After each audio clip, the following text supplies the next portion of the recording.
وَأَنزَلْنَا إِلَيْكَ الْكِتَابَ بِالْحَقِّ مُصَدِّقًا لِمَا بَيْنَ يَدَيْهِ مِنَ الْكِتَابِ وَمُهَيْمِنًا عَلَيْهِ فاحكم بينهم بما أنزل الله ولا تتبع أهواءهم عما جاءك من الحق لكل جعلنا منكم شرعة ومنهاجا ولو شاء الله لجعلكم أمة واحدة ولكن ليبلوكم فيما آتاكم فاستبقوا الخيرات إلى الله مرجعكم جميعا فينبئكم بما كنتم فيه تختلفون۔ اور اے حبیب، ہم نے تمہاری طرف سچی کتاب اتاری جو پہلی کتابوں کی تصدیق فرمانے والی اور ان پر نگہبان ہے، تو ان اہل کتاب میں اللہ کے نازل کردہ حکم کے مطابق فیصلہ کرو، اور اے سننے والے، اپنے پاس آیا ہوا حق چھوڑ کر ان کی خواہشوں کی پیروی نہ کرنا۔ ہم نے تم سب کے لیے ایک ایک شریعت اور راستہ بنایا ہے، اور اگر اللہ چاہتا تو تم سب کو ایک ہی امت بنا دیتا،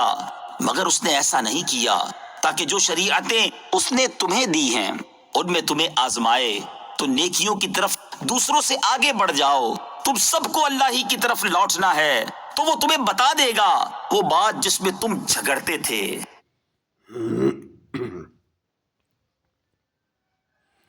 تورات و انجیل کا تذکرہ کرنے کے بعد اب قرآن عظیم کا تذکرہ ہو رہا ہے۔ چنانچہ ارشاد فرمایا کہ حبیب صلی اللہ تعالیٰ علیہ وآلہ وسلم، ہم نے تمہاری طرف سچی کتاب اتاری جو سابقہ انبیاء علیہ السلام پر نازل ہونے والی کتابوں کی تصدیق کرتی ہے اور ان پر نگہبان ہے۔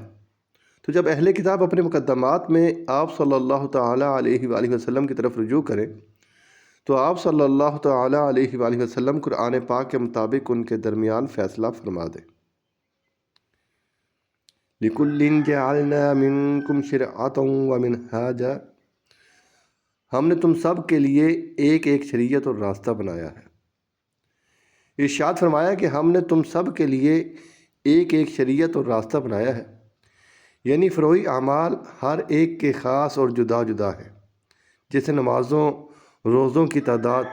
اور اس طرح کے احکام جدا جدا ہیں، لیکن اصل دین سب کا ایک ہے، یعنی توحید و رسالت، عقیدہ آخرت، یوں ہی بنیادی اخلاقیات سب کی مشترک ہیں۔ حضرت علی المرتضیٰ کرم اللہ تعالی وجہہ الکریم نے فرمایا کہ ایمان حضرت آدم علیہ السلام کے زمانے سے یہی ہے کہ لا الہ الا اللہ کی شہادت اور جو اللہ عز و جل کی طرف سے آیا اس کا اقرار کرنا،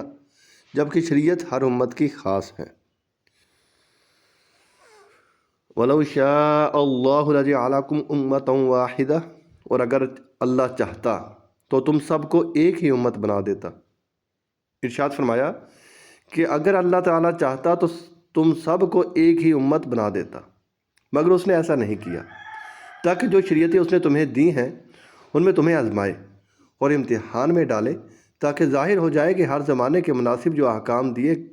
کیا تم ان پر اس یقین و اعتقاد کے ساتھ عمل کرتے ہو کہ ان کا اختلاف اللہ تعالیٰ کی مشیت یعنی مرضی سے ہے، اور اس میں بہت سی حکمتیں اور دنیاوی اور اخروی فوائد و منافع ہیں، اور یا تم حق کو چھوڑ کر نفسانی خواہشات کی پیروی کرتے ہو۔ فاستبقوا الخیرات، تو نیکیوں کی طرف دوسروں سے آگے بڑھ جاؤ۔ قرآن پاک کا حکیمانہ طریقہ یہ ہے کہ جن معاملات سے انسان کی دنیا و آخرت کا کوئی قابل قبول فائدہ متعلق نہیں ہے، ان میں بحث و مقابلہ کرنے کی بجائے انہیں رضاء الہی اور بھلائی کے کاموں میں مقابلہ کرنے کی دعوت دیتا ہے۔ چنانچہ یہاں بھی اسی انداز کی ایک جھلک ہے کہ شریعتوں کے اختلاف کی وجوہات میں فلسفیانہ بحثیں کرنے اور بال کی کھال اتارنے کی بجائے نیکیوں کی طرف آنے کی دعوت دی۔ اس میں ہماری بہت سی چیزوں کی اصلاح ہے، آج کل حالت یہ ہے کہ ہر محاذ اور میدان میں فضولیات پر بحث و مباحثہ اور پانی سے مکھن نکالنے کی کوشش جاری رہتی ہے، اور کرنے کے کاموں کی طرف توجہ کم ہی ہوتی ہے۔ خام خواہ کی باریکیاں نکالنے کو مہارت اور قابلیت شمار کیا جاتا ہے، اگرچہ عملی طور پر ایسے آدمی کی حالت نہایت گری ہوئی ہو۔ بحث وہاں کی جائے جہاں اس سے کوئی فائدہ نظر آئے، صرف وقت گزاری، لوگوں کو متوجہ رکھنے، طلب شہرت اور قابلیت دکھانے کے لیے اپنا اور لوگوں کا وقت ضائع کرنا اور عملی دنیا میں تنکا تک نہ توڑنا عقل، دین اور اسلام سب کے منافی ہے۔ اس نصیحت کی روشنی میں بہت سے لوگوں کو اپنے طرز عمل پر نظر کرنے کی حاجت ہے۔ سمجھنے کے لیے سرکار دو عالم صلی اللہ تعالیٰ علیہ وآلہ وسلم کا ایک فرمان ہی کافی ہے۔ آدمی کے اسلام کے حسن سے ہے کہ وہ فضول چیزوں کو چھوڑ دے۔